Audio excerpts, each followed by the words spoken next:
অনেকে বলতে পারেন, হুজুর তাইলে আমরা কি মানুষ না? বলা হয় যে বাড়ছে জনসংখ্যা, কমছে মানুষ। বাড়ছে কি কমছে? তার মানে আমরা চোখে যা দেখি সবগুলা মানুষ না, সবগুলা এগুলো জনসংখ্যা। বাড়ছে জনসংখ্যা, কমছে মানুষ। গরুর পেট থেকে বেরোলে ওটা গরু হয়ে যায়, ছাগলের পেট থেকে বেরোলে ওইটা ছাগল হয়ে যায়, কিন্তু মানুষের পেট থেকে বেরোলে ওটা মানুষ হয় না, ওটার মানুষ করতে হয়, ওটার মানুষ বানাতে হয়। আবার গরুরে কেউ কোনোদিন বলে না তুই গরুর মতো গরু হ, ছাগল রে কেউ কোনোদিন বলছে ছাগলের মতো ছাগল হ, কিন্তু মানুষকে বলে তুই মানুষের মতো মানুষ হ। মানুষের মতো মানুষ বানানোর জন্য এই কিতাবকে নাজিল করেছে কে? এই কিতাবের preface of the book, introductory সূরা হচ্ছে সূরাতুল ফাতিহা, মানে ভূমিকা সূরা। এই ভূমিকা বাদ দিলে এরপরে সর্বপ্রথম কোরআনের সূরা কোনটা? বাকারা, মানে কি গাভী। আর সর্বশেষ সূরা আন-নাস। নাস মানে কি? মানুষ। আল্লাহ বুঝাতে চাইলেন তোমার মধ্যে পশুত্বের যে প্রবৃত্তি আছে, কোরআনটা শুরু থেকে পড়তে পড়তে শেষ পর্যন্ত পৌঁছালে সেটা ডিলিট হয়ে তুমি আসল মানুষ হয়ে যাবা। এজন্য মানুষের মতো মানুষ হতে হবে। মানুষকে আল্লাহ এত কোয়ালিটি, এত ক্যাপাবিলিটি দিয়েছে, মানুষ যখন শ্রেষ্ঠ হয় সে শ্রেষ্ঠত্বে ফেরেশতাকে ছাড়িয়ে যায়। আবার মানুষ যখন নিকৃষ্ট হয় সে পশুত্বকেও হার মানায়। মানুষ ভালো হলে সে ফেরেশতার চেয়েও ভালো। সুবহানাল্লাহ পড়েন। বিশ্বনবী সাল্লাল্লাহু আলাইহি ওয়াসাল্লামকে নিয়ে সাইয়েদনা জিবরাইল মেরাজে গেলেন। একটা নির্ধারিত জায়গা, সিদরাতুল মুনতাহা, বর্ডার এরিয়া। ওখানে এসে বিশ্বনবীকে বললেন, ইয়া রাসূলুল্লাহ, আর তো আমি যেতে পারবো না, এটা হচ্ছে আমার লাস্ট ডেস্টিনেশন, এর উপরে কোনোদিন আমি যাই নাই। এই যে আপনার কাছে 23 বছর কোরআনের আয়াতগুলো এসে এসে নাজিল করেছি, আমি কিন্তু এইখানে এসে কান পেতে আল্লাহর কথা শুনেছি, আর আল্লাহ যা বলেছে এটা নিয়ে আপনার দরবারে হাজির হয়েছি। আমিও আজ পর্যন্ত আল্লাহরে দেখি নাই। সুবহানাল্লাহ পড়েন। নবী গো, এই বর্ডার এরিয়ার উপরে আমি আর যেতে পারবো না। আল্লাহ অনেকগুলো পাখা আমাকে দিয়েছে, 1 ইঞ্চি উপরে যদি পারমিশন ছাড়া যেতে চাই, আমার পাখাগুলো সব আল্লাহ জ্বালিয়ে দিবে। এখন থেকে খেলা শুরু আপনার, আপনি যান। সুবহানাল্লাহ পড়েন। তাহলে মানুষ শ্রেষ্ঠ হলে সে শ্রেষ্ঠত্বে ফেরেশতাকে হার মানায়। সাইয়েদনা জিবরাইল হার মেনেছে না? জিবরাইল যেখানে শেষ, বিশ্বনবীর খেলা শুরু। সুবহানাল্লাহ পড়েন। আবার মানুষ যদি নিকৃষ্ট হয় সে পশুত্বকে হার মানায়, সে পশুর চেয়েও খারাপ হয়। বিশ্বাস করেন? আচ্ছা, আওয়াজ করে উত্তর দেন। একটা কুকুর আর একটা কুকুরকে মারছে, একটা সিংহ আর একটা সিংহকে মেরেছে, একটা হাতি আর একটা হাতিরে মারে। শুনছেন কোনোদিন? কোনোদিন শুনবেন না। হাতি হাতিরে মারে না, কুকুর কুকুরে মারে না, কিন্তু মানুষ মানুষকে মারে কিনা? মারে না? মারে। একটা কুকুর আর একটা কুকুরকে মেরে 10 টুকরা করেছে, একটা হাতি আর একটা হাতিকে মেরে 15 টুকরা করছে। শুনছেন? একটা মানুষ শুধু আর একটা মানুষকে নৃশংসভাবে হত্যাই করে না, হত্যার পরে 10 টুকরা করে, 15 টুকরা করে, বস্তাবন্দি করে। চিল্লায় বলেন ঠিক কিনা? একটা কুকুর জনপদের সব কুকুরগুলোকে সাবার করে দেয় না, একটা হাতি ওই বনের সব হাতিকে শেষ করে দেয় না, কিন্তু মানুষ আগুন জ্বালিয়ে জনপদের পর জনপদ ছারখার করে দেয়, বোমা মেরে জনপদ উড়িয়ে দেয়। জাপানের 2টা শহর, হিরোশিমা আর নাগাসাকি, দ্বিতীয় বিশ্বযুদ্ধের সময় ইউএস সোলজাররা বিমান থেকে 2টা বোমা মেরেছিল। হিরোশিমাতে লিটল বয়, নাগাসাকিতে ফ্যাট ম্যান। পারমাণবিক বোমা। যেই পাইলটরা বোমা মারতেছে এরাও মানুষ, আর যাদেরকে মারার জন্য মারতেছে এরাও মানুষ। মানুষ মানুষকে এভাবে শেষ করে দেয়। এজন্য মানুষ ভালো হলে সে ফেরেশতার চেয়েও ভালো, মানুষ খারাপ হলে সে পশুর চেয়েও নিকৃষ্ট। উলাইকা কাল আনআম বাল হুম আদাল। ঠিক কি না? আল্লাহ বলেন তখন আর সে মানুষ থাকে না। ভালো হলে ফেরেশতাদের চেয়েও ভালো, নিকৃষ্ট হলে পশুদেরকেও সে হার মানায়। উলাইকা কাল আনআমি বাল হুম আদাল উলাইকা হুমুল গাফিলুন। তারা পশুর চেয়েও নিকৃষ্ট, তারা মানুষ তো নয়, তারা পশুও না, পশুর চেয়েও খারাপ। এজন্য আমাদের এই পশুত্বের প্রবৃত্তিকে আমাদের থেকে বের করে মানুষের মতো মানুষ বানানোর জন্য এই কোরআনটারে পাঠাইছে কে? এই কোরআন পড়লে আপনি মানুষের মতো মানুষ হবেন। এই পৃথিবীতে আসল মানুষের অভাব, ঠিক কি না? এই দুনিয়া এখন তো আর সেই দুনিয়া নাই, মানুষ নামের মানুষ আছে। দুনিয়া বোঝাই, সেই মানুষের ভিড়ে আমার আসল মানুষ নাই। আসল মানুষ নাই। তো কোরআন এসেছে আমাদেরকে আসল মানুষ বানাতে, আমরা যেন মানুষের মতো মানুষ হতে পারি। এজন্যই কোরআন এসেছে। কোরআন এসেছে আমাদেরকে ভদ্র, শিক্ষিত, মার্জিত, সিভিলাইজড, সভ্য বানাতে। কারণ কোরআন যারা পড়বে তারা মূর্খ থাকে না। কারণ কোরআনের প্রথম কথাই হচ্ছে educate your self, educate your generation.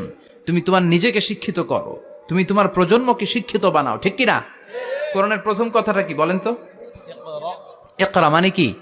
সবাই বলেন ইকরা মানে কি? আল কোরআনের প্রথম বাণী পড়ো, আল হাদিসে নবীর কথা পড়ো। আল কোরআনের প্রথম বাণী পড়ো, আল হাদিসে নবীর কথা পড়ো। পড়ে পড়ে শেখো, শিখে শিখে তুমি তোমার নিজের জীবন গড়ো। চিল্লায় পড়েন আল্লাহু আকবার। এজন্য আমরা পড়ে পড়ে শিক্ষিত হতে চাই, মানুষের মতো মানুষ হতে চাই। ইনশাআল্লাহ পড়েন। এই কোরআন পড়লে আই গ্যারান্টি ইউ, আপনাকে গ্যারান্টি দিতে পারি আপনার ছেলে মানুষের মতো মানুষ হবে, ঠিক কি না? যারা মা বাবাকে বৃদ্ধাশ্রমে দিয়ে আসে, ওল্ড হোম আছে না বাংলাদেশে? হ্যাঁ, কুমিল্লায় আসেনি বৃদ্ধাশ্রম? শুনছেন? বানানোর জন্য চেষ্টা চলছে। ছেলে আমার মস্ত মালিক, মস্ত অফিসার, মস্ত ফ্ল্যাটে যায় না দেখা এ পারে ও পার। নানান রকম জিনিস আর আসবাব দামি দামি, সবচেয়ে কম দামি ছিলাম একে মাত্র আমি। ছেলের আবার আমার প্রতি অগাধ সম্ভ্রম, আমার ঠিকানা তাই বৃদ্ধাশ্রম, ঠিক কি না? এখন বৃদ্ধাশ্রম লাগে আমাদের, মা বাবাকে কাছে রাখতে চাই না। যে মা বাবা জীবন যৌবন অর্থ সব শেষ করলো আমাদের জন্য, সেই মা বাবাকে সাথে না রেখে বউয়ের পরামর্শে বৃদ্ধাশ্রমে দিয়ে আসে, এরকম ডাকাত আছে না নাই? যেই মা বাবা, যেই লোকটা যারা মা বাবাকে বৃদ্ধাশ্রমে দেয়, ওর বৃদ্ধ বয়সে ওর কপালে বৃদ্ধাশ্রম জুটবে না। ও ভাঙ্গা থালা হাতে নিয়ে রাস্তায় ভিক্ষা করে খাবে, আমি লিখে দিলাম। চিল্লা এখন, ঠিক কিনা? এজন্য যারা শেষ জীবনে বৃদ্ধাশ্রমে থাকতে চান না, তারা ছেলেদেরকে এই বইটা একটু পড়ায় দিয়েন। এই বইটা পড়ায় দিলে, এই বইটা শিখলে আপনার ছেলে আপনার বৃদ্ধাশ্রমে দিয়ে আসবে না। আপনার ছেলে মানুষের মতো মানুষ হবে। মানুষকে দিয়েছে আল্লাহ অসাধারণ সম্ভাবনা। এই পৃথিবীতে মানুষের চাইতে শক্তিশালী কেউ আছে? কথা কন। রব্বুল আলামিন যখন পৃথিবী বানালেন, মহাবিস্ফোরণের মধ্য দিয়ে গোটা পৃথিবী যখন তৈরি হয়ে যায়, পুরো পৃথিবী থারথার করে কাঁপে। পৃথিবীর এই কাঁপুনিগুলাকে বন্ধ করার জন্য আল্লাহ পৃথিবীর ভিতরে 7টা টেকটনিক প্লেট বসিয়ে দিলেন। 7 tectonic plates create the mountain range on earth. 7টা প্লেট বসাই দিয়েছে, মানে 7টা পেরেক, পাহাড় বসিয়ে দিয়েছে। পৃথিবী তৈরির পরেই পৃথিবী কাঁপছে। মুসনাদে আহমদ ইবনে হাম্বলের বর্ণনা, আল্লাহ তাআলা পৃথিবীর ভেতরে পাহাড়কে পেরেক হিসেবে ঢুকিয়ে দিলেন। এবার কাঁপাকাঁপি বন্ধ। সুবহানাল্লাহ পড়েন। ফেরেশতারা অবাক, ইয়া রাব্বাল আলামিন, এই পাহাড়ের এত শক্তি যে পৃথিবীর এই থারথার করে কাঁপুনিকে বন্ধ করে দিয়েছে। হালমিন খালকিকা আসাদ্দা মিনাল জিবাল, ইয়া রব, আপনার সৃষ্টিকুলের মধ্যে পাহাড়ের চেয়েও শক্তিশালী কি কিছু আছে? আল্লাহ বললেন নাম আছে। কি সেটা? আল্লাহ বললেন সেটা হচ্ছে আল হাদিদ, মানে লোহা। লোহা চিনেন? এই হাদিদ নামে, আল হাদিদ নামে আল্লাহর কোরআনে একটা সূরা আছে না নাই? সূরাতুল হাদিদ, লোহার সূরা। ওয়া আনজালনাল হাদিদ ফিহি বাসুন শাদীদ ওয়া মানাফিউ লিন-নাস। আল্লাহ বললেন আমি লোহাকে নাজিল করেছি। লোহা পৃথিবীর কোনো উপাদান নয়। ওয়া আনজালনাল হাদিদা ফিহি বাসুন শাদীদ।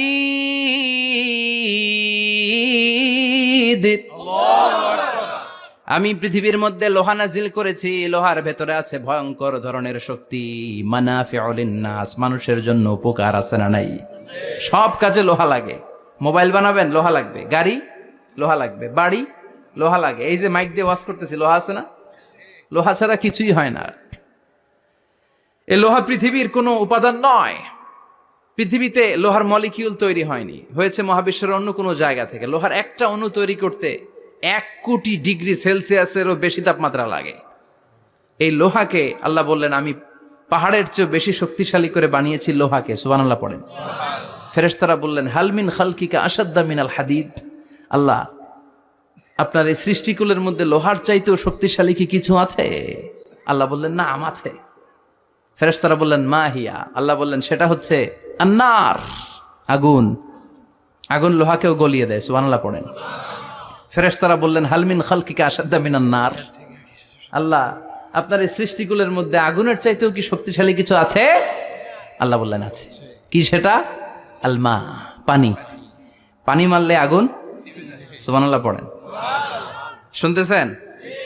কষ্ট হচ্ছে না তো? আরো অনেক কিছু কইছে, শুনবেন?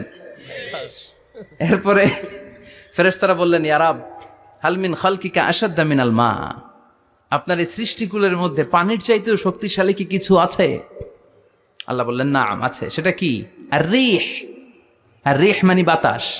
কারণ বাতাসের ধাক্কায় সমুদ্রে সাগরের পানিতে ঢেউ খেলে, জলের উচ্ছ্বাস হয়, জলোচ্ছ্বাস হয়, ঠিক কি না? এবার ফেরেশতারা বললেন মাবুদ পানির চাইতেও বেশি শক্তিশালী বাতাস। এবার আমাদের জানতে বড্ড মনে চায় এই বাতাসের চাইতেও শক্তিশালী কোন সৃষ্টি আপনার সৃষ্টি জগতে আছে নাকি? আল্লাহ বললেন বাতাসের চাইতেও শক্তিশালী একটা জিনিস আছে, দেখি কে কইতে পারে, বলেন। সুবহানাল্লাহ। আল্লাহ বললেন বাতাসের চাইতেও শক্তিশালী হলো আশরাফুল মাখলুকাত, মানুষ। যদি সেটা মানুষের মতো মানুষ হয়, এমন মানুষ যে মানুষ ডান হাতে কি দান করে বাম হাত সেটা জানে, তার মানে গোপনে দান করে। গোপনে দান করতে রাজি আছেন তো? তো এই কোরআন এসেছে আমাদেরকে মানুষের মতো মানুষ বানাতে। কি বানাতে? আমরা মানুষের মতো মানুষ হতে চাই। রাজি আছেন তো? আল্লাহ তুমি তৌফিক দাও। আরো জোরে পড়েন আমিন।